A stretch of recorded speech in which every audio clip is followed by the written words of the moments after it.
बाबा भानगिरी की तपोभूमि करेरा। और पिछले एक साल से देखा जाए तो करेरा में धार्मिक आयोजनों की धूम मची है। भगवान श्री राम के दरबार की स्थापना के साथ ही भव्य आयोजन पिछली बार बगीचा धाम में हुआ और अब एक साल के भीतर ही ये दूसरा भव्य कार्यक्रम है बगीचा वाली मैया के प्रांगण में, जिसमें कि 1 तारीख को कलश यात्रा होगी। साथ ही 21 जोड़े कन्याओं के इनका विवाह होगा। 51 कुंडी महायज्ञ के साथ ही बागेश्वर धाम के महंत धीरेन्द्र शास्त्री जी की 7 दिवसीय कथा भी होगी। और इस पूरे आयोजन के जो कर्ता हैं वो बगीचा वाली मैया की कमेटी है, वो है, और उसके मार्गदर्शक हैं बगीचा वाली मैया के महंत जीतू भगत जी हमारे साथ। हम सीधा उनसे बात कर लेते हैं। महाराज जी, ये जो पूरा 7 दिवसीय कार्यक्रम है, रूपरेखा का जानना चाहेंगे कि कब से कार्यक्रम हो, क्या क्या होगा यहाँ? जय सियाराम, जय मां बगीचा वाली, जय बागेश्वर धाम।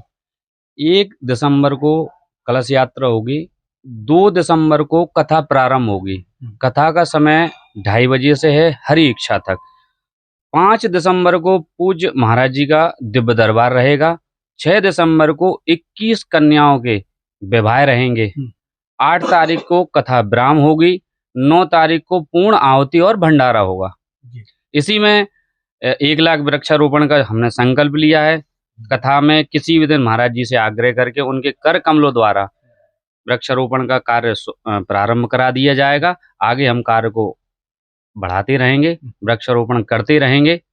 और गौ सेवा की जो टीम है, हमने बात भी की है।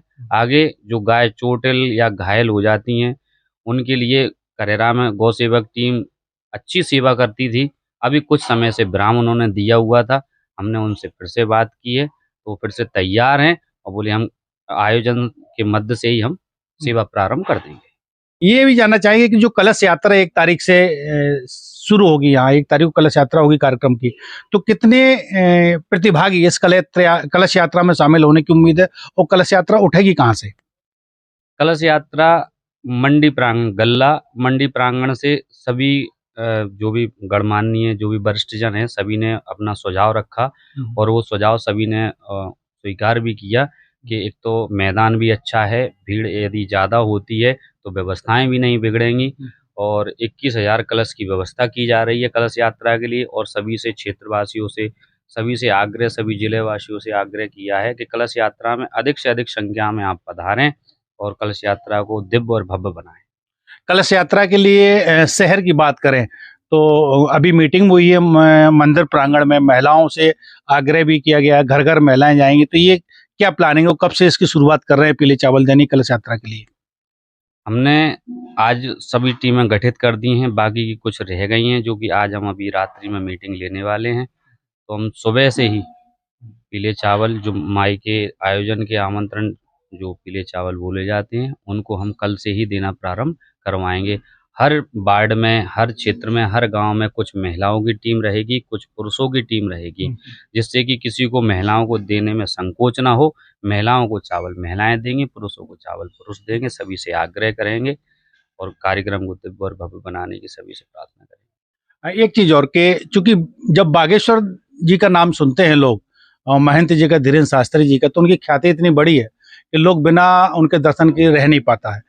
और निश्चित रूप से जब करेरा में ये 7 दिवसीय कार्यक्रम है तो भीड़ यहाँ भी बढ़ेगी।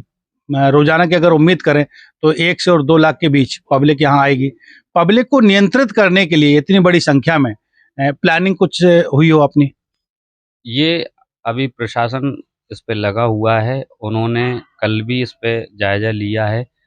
थोड़ी सी व्यवस्थाएं, 1-2 जगह उनको लगा कि थोड़ी सी रोड पे और फिनिशिंग होनी चाहिए, जिससे कि आने वाले यात्रियों को या वीआईपी प्रोटोकॉल में गाड़ियों को किसी प्रकार की कोई दिक्कत नहीं हो।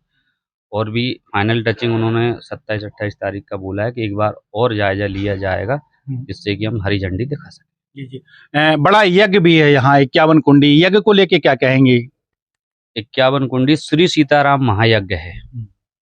हम तो यही चाहेंगे, सभी इसमें शामिल हो रहे हैं, सभी इसमें यजमान बन रहे हैं, तो सभी को लाभ प्राप्त हो और सभी पे कृपा बरसे, जैसे कि आयोजन आगे होते रहें।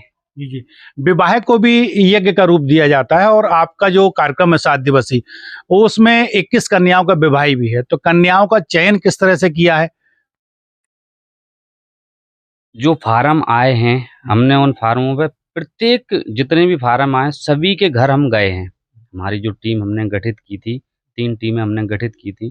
3 टीमों में हम प्रत्येक जिनके भी आए हैं, ऐसा नहीं कि नज़दीक के हैं तो हम गए हैं, दूर के भी हैं, जहाँ-जहाँ से भी दूर-दूर से फार्म आए हैं, सागर से, ललितपुर से, टीकमगढ़ के आगे से भी, पूंछ से, उरई से, मुरैना तक से, भिंड से भी फार्म आए हैं। तो सभी सब जगह घर जा के और हमने जो निरीक्षण किया उसमें सर्वप्रथम हमने ये देखा किसके माता-पिता नहीं हैं और माता-पिता नहीं हैं, उसके बाद उनके पास क्या है, आय का स्रोत क्या है, क्या उनकी खेती-बाड़ी है, कितनी उनकी ज़मीन जायदाद है, कितना क्या ऐसा है कि ऐसा तो नहीं कि सभी चीज़ से संपन्न हो, कभी-कभार क्या होता है घर में कोई बड़े जैसे भैया ने बागडोर सँभाल ली, बहन छोटी है, अगर माता-पिता नहीं है तो भई माता-पिता नहीं है, आप संपन्न हैं, तो आप अपनी बहन की शादी कर सकते हो। तो हमने ये देखा कि किसके पास संपन्नता नहीं है, किसके पास जो खेती की भूमि है वो नहीं है, किसके पास मकान नहीं है और कौन कहाँ रह रहा है। तो कई बच्चियाँ इसमें ऐसी हैं जिनके माता-पिता नहीं हैं, इनका कोई नहीं है, वो अपने कोई फूफा जी के यहाँ रह रही हैं, कोई अपने जीजा जी के यहाँ रह रही हैं और बचपन से ही रह रही हैं। इसमें ऐसे लगभग जो बताया गया है थोड़ा-सा और टीम से मैंने पूछा नहीं फाइनल, लगभग 10 से 12 बच्चियाँ बिना माता-पिता की हैं। तो उन बच्चियों को हमने चयन जो किया है, पहले एक बार गए हैं, देखा है क्या है, लगा कि संपन्नता है तो उसको 50-50 में रोक के रखा। जिसका लगा कि नहीं इसके पास वास्तविक कुछ नहीं है, फिर हमने आस-पास से पूछा लोगों से कि भैया ये लोग ऐसे ही हैं या सर्वे के चक्कर में कहीं दूसरे के घर में या कुएँ पे जाके आप बैठ गए हैं कि साहब हमारे पास कुछ नहीं है। तो हमने आस-पास भी पूछा, जब लोगों ने आस-पास वालों ने मोहर लगाई कि नहीं इनकी स्थिति खराब है, हमने ऐसी बच्चियों का चयन किया है। हमने देखा कि इन्होंने अपने जीवन में बहुत दुःख भोगा है और इनको जितना हो सके इस आयोजन में उनको खुशियाँ प्राप्त कर सकें और अपनी बहनों की तरह हम उनको विदा कर सकें। जी, जी, जी। जब शादी की बात है तो अपन दे भी रहे होंगे बच्चियों को, क्योंकि हर माँ-बाप की इच्छा ये होती है कि अपनी बच्चियों को कुछ ना कुछ उनको उपहार स्वरूप दिया जाए और आप एक बड़े भाई होने के नाते 21 कन्याओं का यहाँ ज़िम्मा उठा रहे हैं, तो थोड़ा ये भी जानना चाहेंगे कि उन कन्याओं को भेंट स्वरूप क्या-क्या मिलने वाला है? उनको भेंट स्वरूप डबल बेड दिया जा रहा है, 3 डोर की अलमारी दी जा रही है, कूलर दिया जा रहा है, सिलाई मशीन दी जा रही है, सोफ़ा दिया जा रहा है, कुर्सी दी जा रही है, सेंटर टेबल दी जा रही है, फ्रिज दी जा रही है, दीवाल घड़ी दी जा रही है, जो कि उनके लिए जो शादी के लिए लहंगे जो हम किराए से करते, हमने समिति से आग्रह किया, भक्तों से आग्रह किया तो बोले गुरुदेव एक काम करते हैं, ये बच्चियाँ अपना शौक भी कर लेंगी, तो हमने वो लहंगे उनको खरीद के ही दे दिए, जो कि हम 15 तारीख को वितरण कर चुके। तो जिससे कि वो अपनी फिटिंग वगैरह जो भी कुछ है वो अपना करा लेंगी। तो लहंगे भी दे रहे हैं, बैग भी दे रहे हैं, बैग में 5 साड़ी भी दे रहे हैं, डलिया बना के भी दे रहे हैं, मेकअप किट भी दे रहे हैं, कान का भी दे रहे हैं, नाक की नथ भी दे रहे हैं, कान के फूल दे रहे हैं, नाक की नथ दे रहे हैं और पायल भी दे रहे हैं, बिछिया भी दे रहे हैं। तो समिति ने जो बैठ के जो योजना बनाई, उस योजनाबद्ध में जिन-जिन लोगों का सहयोग, कमेटी का सहयोग हुआ, आगे माई जाने, अभी तो हमने कह दिया कि भैया देते जाओ, जो बाद में होगा सो दे देंगे, नहीं होगा तो धीरे-धीरे करके देते रहेंगे। तो हम तो ये चाहते हैं कि हमारी बहनें हँस के और प्रसन्नता पूर्वक विदाई में जाएँ। इसमें 2 खेपें भी रखी गई हैं, पाँव पखरई के लिए कोपर भी रखा गया है, 2 बेला भी रखे गए हैं, आटे की थाली भी रखी गई है, लोटा भी रखा गया है। तो हमने जहाँ तक सभी जो भी उपहार देना चाहिए, क्या होता है गरीब की तो कोई बुआ बनने को भी तैयार नहीं होता कि अभी जाएँगे तो कुछ लेके जाना पड़ेगा। तो हमने सोच लिया अगर किसी की बुआ नहीं आएगी तो हम किसी से हाथ जोड़ लेंगे कि आप इनकी बुआ बन जाओ, ये खेप रख लो, हैं, जिससे कि टीका हो जाए। बिल्कुल। अभी जिन बच्चियों की शादी यहाँ होना है, उनसे मुलाकात भी आपकी हुई है, शायद उन लड़कों को भी आपने बुलाया था और ये कहें कि वो लड़के और लड़कियाँ आपस में एक-दूसरे को देख भी लें, समझ भी लें। इस दौरान कुछ विशेष चीज आपको देखने को मिली हो कुछ कन्याओं के साथ? हम एक बड़े भाई होने के नाते जब हम अपनी बहनों को लहंगा उपहार में दे रहे थे, तो हमने देखा कि हमारी बहनें रो रही। उन्हें देख के हमें आंसू आए। वो रो रही थी और हमें लगा ऐसा कि शायद हम इस लायक नहीं थे, लेकिन भगवती ने हमको इस लायक समझा। तो उस लहंगे को देख के कुछ बच्चियों ने कहा कि हमारे माता पिता नहीं कर पाते, भैया आप जो हमें दे रहे हो हमें जिंदगी भर याद रहेगा। तो उस समय हमें इतनी प्रसन्नता हुई कि शायद कोई कार्यक्रम करता है अपने नाम के लिए करता है, अपने काम के लिए, अपनी ख्याति फैलाने के लिए करता है, लेकिन हमें ऐसा अवसर प्राप्त हुआ है जिन बच्चियों को हम जानते नहीं, जिनका हमने नाम नहीं सुना, हमने गांव के नाम नहीं सुने, और उन बच्चियों को हम अगर खुशियां दे पा रहे हैं एक बड़े भाई होने के नाते, हमने उनको अपनी बहनें मान लिया। कई बच्चियां हैं ऐसी, इनका कोई नहीं है, भाई भी नहीं है, 8-8 बहनें हैं, 2 बहनों की शादियां की हैं। कई लगभग ऐसी कितनी बच्चियां, कई 6-6 बहनें, 8-8 बहनें हैं जिनकी 1-1, 2-2 की शादी हुई है, मजदूरी करती हैं, तसला डालती हैं माताएं उनकी। तो सभी चीज एक तरफ रखते हुए हमको उस समय जब हम अपनी बहनों को उपहार दे रहे थे, तो उनकी आंखों में जो हमने आंसू देखे, वो दुख के आंसू नहीं थे, वो एक खुशी के आंसू थे कि शायद अगर हमारा भाई भी हैं और जिनके नहीं है, अगर होते भी तो उनको ये लगा, वो कह रही थी कि नहीं कर पाते, हम नहीं कर पाते। तो बिल्कुल ये निश्चित रूप से जिस तरह से आप अभी भावुक हुए हैं, और मैं तो समझता हूँ कि शायद आपकी जगह अगर कोई और भी होता तो उसी तरह से वो भावुक होता। कथा की बात कर लेते हैं कि कथा का जो समय है वो लगभग क्या समय रहेगा महाराज जी का? कथा का समय 2:30 बजे से है हर इच्छा तक, और फिर उनका तो मन है, कभी 3 बजे भी बैठ सकते हैं, कभी 5 बजे भी बैठ सकते हैं, लेकिन उन्होंने जो समय रखा है, तो समय देते हुए हमने 2:30 बजे का समय रखा है हर इच्छा तक। और दिव्य दरबार भी एक दिन लगना है?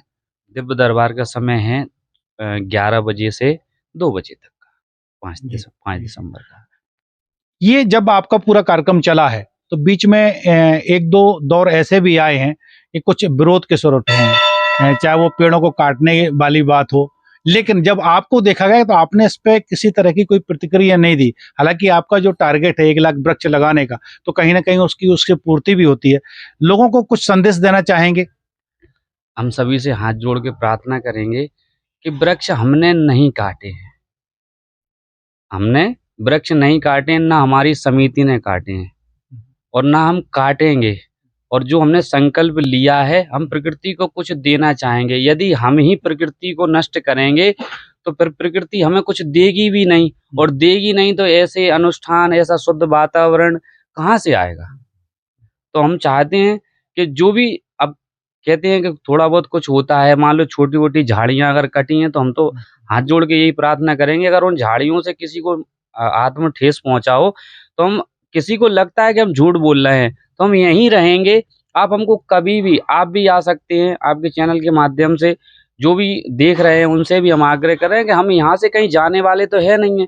आप हमको आगे टोक भी सकते हो कि महाराज जी आपके संकल्प का क्या हुआ, हमें तो कुछ समझ में नहीं आ रहा, यदि हम ना करें तो। लेकिन बड़ा संकल्प है तो बारी बारी से होता चला जाएगा, क्योंकि वृक्ष संपन्न होते हैं बरसात के मौसम में। तो इन 4 महीनों में जितनी हमसे बनेगी, हम उतने वृक्ष लगाते हुए एक टारगेट रखेंगे कि हमको इस 4 महीनों में 10,000 वृक्ष लगाने हैं। तो ऐसे हम टारगेट करेंगे, और सभी जो भी हमारे समिति है, समिति सबसे बोलेंगे कि भैया कम से कम एक व्यक्ति 100 वृक्ष तो लगाए एक सीजन में। तो 4 महीने में 100 वृक्ष कोई बड़ी बात नहीं है। ऐसे हमारी 2,500 लोगों की टीम है, ज़्यादा नहीं होगा तो 1,500 लोग तो कम से कम 100 वृक्ष लगाएंगे, और वैसे आग्रह करेंगे तो 2,500 हमारे मना नहीं करेंगे। तो एक बरसात के मौसम में एक व्यक्ति 100 वृक्ष लगाए, सभी से हम आग्रह करें। दायित्वों की बात करेंगे, चूंकि कार्यक्रम बड़ा है, भोजन व्यवस्था भी देखना है, यातायात व्यवस्था भी देखना है, कथा पंडाल की व्यवस्था भी देखना है, और यज्ञशाला की व्यवस्था देखना है। तो लोगों से कुछ अपील करना चाहेंगे ताकि लोग स्वयं सेवक बन के और माता के दूत बन के, बालाजी सरकार के दूत बन के इस कार्यक्रम में पूरी तरह से सहयोग करें? हम यही आग्रह करेंगे कि भैया देखो, आयोजन सभी का है, निज हमारा नहीं है और इसमें सभी को सहयोग करना है। हम हाथ जोड़ के प्रार्थना कर रहे हैं। हमारे कई संदेश, जैसे कि हमें अभी सूचनाएं मिली कि आप महाराज जी आपने संदेश डाले लेकिन हम तक संदेश नहीं पहुंचे। तो जो ऐसे बीच में संदेश रोकने वाले व्यक्ति हैं, उनसे भैया, उनसे भी हम हाथ जोड़ के कहेंगे कि यदि हम कोई संदेश भेजते हैं तो वो संदेश जिस व्यक्ति तक जाना है वहां तक कम से कम भेजो, जिससे कि मतभेद ना हो, किसी को बुरा ना लगे कि हमसे कुछ कहते ही नहीं है। ऐसे 2-3 प्रमाण हैं जो कि हुए हैं। तो हमने संदेश भेजे हैं, बाय लिखित भेजे हैं कि हम आग्रह कर रहे हैं कि भैया समितियां गठित हो रही हैं, कार्यक्रम सभी का है, सभी आएँ और इसमें अपना-अपना सुझाव दें, परामर्श रखें, जिससे कि आयोजन को दिव्य और भव्य कर सकें। जितनी मेहनत हो उतनी मेहनत कर सके, सभी का सुझाव, सभी का परामर्श होगा, सभी अलग-अलग तरीके से सुझाव देंगे, जो सुझाव अच्छा होगा, सभी का उस पे मत होगा, वो सुझाव रखेंगे और आगे बढ़ेंगे। तो क्या हो रहा है कि कोई हम संदेश भेजते हैं, वो संदेश ही दबा लिया जाता है। तो सभी से हाथ जोड़ के प्रार्थना करेंगे कि जिन-जिन लोगों तक हमारे संदेश नहीं पहुँच पाए हैं, तो इस सोशल मीडिया के माध्यम से, आपकी जन पहल के माध्यम से हम सभी से आग्रह कर रहे हैं कि आएँ और अपने-अपने कार्यभार सँभालें। आयोजन सभी का है, आयोजन निज नहीं है, आयोजन निज कमेटी का नहीं है। तो सभी आएँ और आयोजन को दिव्य और भव्य बनाएँ। ये थे हमारे साथ बगीचा वाली मैया के महंत जीतू भगत जी। इनका साफ तौर पर कहना है कि कार्यक्रम उनका निजी नहीं है, कार्यक्रम कमेटी का भी नहीं है, कार्यक्रम पूरे नगर का है और पूरे क्षेत्र का है। इसलिए क्षेत्रवासियों से वो आग्रह भी करते हैं कि अपनी श्रद्धा और सामर्थ्य अनुसार जो बन पड़े उसके लिए आगे आके कदम बढ़ाएं और यहाँ जो कार्यक्रम होने वाला है उसकी कमान संभालें। कैमरा सहयोगी संजीव साहू के साथ नरेंद्र तिवारी, जनपहल न्यूज, करेला। क्षेत्र की ऐसी छोटी बड़ी खबरें देखने के लिए जनपहल न्यूज चैनल को यूट्यूब पर भी कीजिए सब्सक्राइब और रहिए खबरों से अपडेट।